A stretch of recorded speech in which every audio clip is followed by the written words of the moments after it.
Next up, we have Trish Denton, and this is a preoccupation with magical narrative inventions. So welcome up, Trish.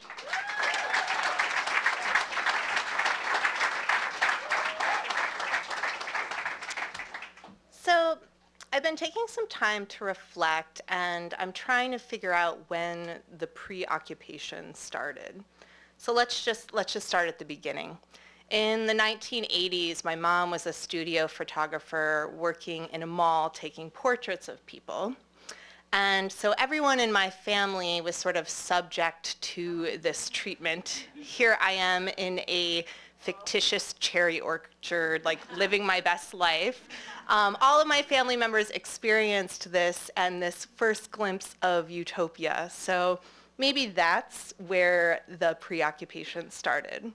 But it also could have started at one of my cousin's birthday parties, where it was perfectly normal to be surrounded by clowns.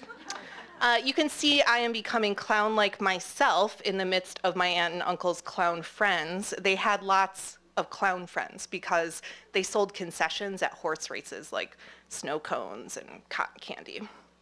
But it also could have been at the Christmas carnival that was at Joe Louis Arena every year, where I would see like animatronic snowmen and a 25-foot tall Santa Claus. And again, all of this was perfectly normal. So maybe that's where the magical seed was planted.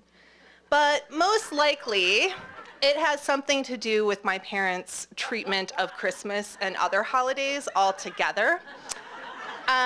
It was perfectly normal for them to become Santa Claus and Mrs. Claus themselves. Not only were my parents fantastic, but they were utterly fabulous. They were undoubtedly the sexiest parents in the trailer park where we lived. The preoccupation was likely sparked by a combination of all of these things. But let's talk about the trailer park, my earliest 3D environment. My mom and dad bought the trailer because it had a working fireplace and it was close to my grandparents' house.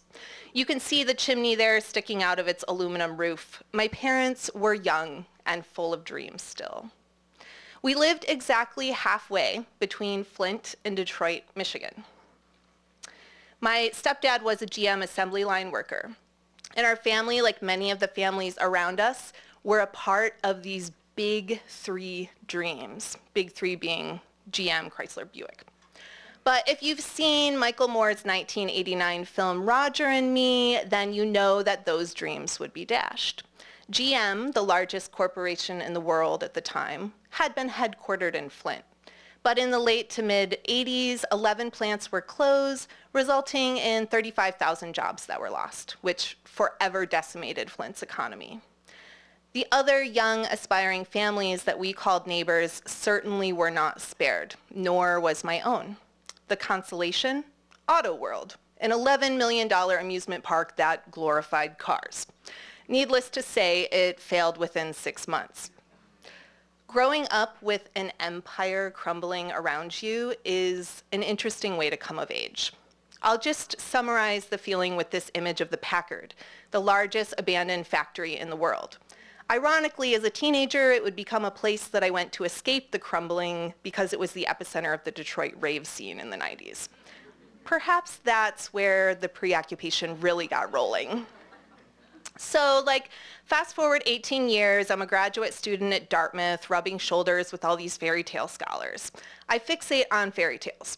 Not like fairy tales where it's castles and princesses, but more like magical beliefs as they're evidenced across cultures. And the world over, there's these oral tales where people are rallying stories that subvert, resist, and reinvent the social order. And that's all I ever really wanted to do. I just want to sit around with people, use my imagination, invent and dream and problem solve and connect. And with that, I started a project called Parallel Narratives, which is where I met the person that invited me to present here tonight. In 2018, I started this project where it's essentially a way of transforming a 10-minute version of your life story into some type of magical tale. And I met people from all over the world who share my preoccupation.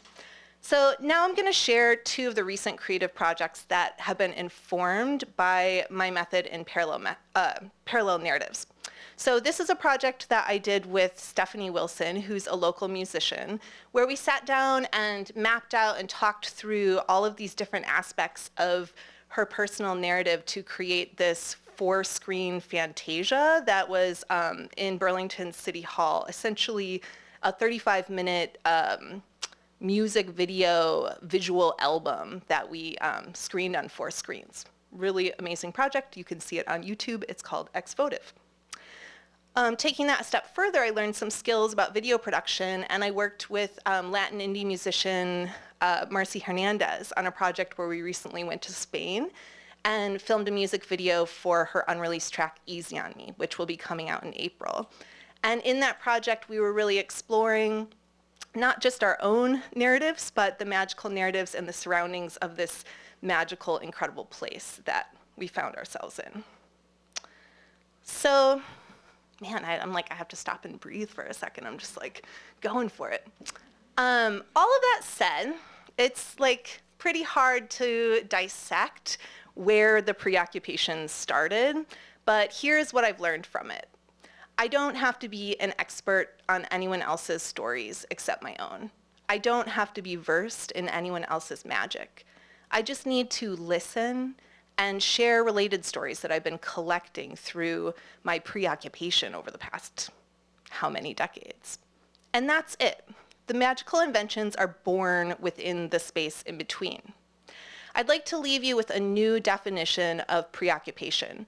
Before you decided what to do for money or what you should do, there was this other thing, the thing that you're made of in a very basic sense. Mine is to create magical narrative inventions. What's yours?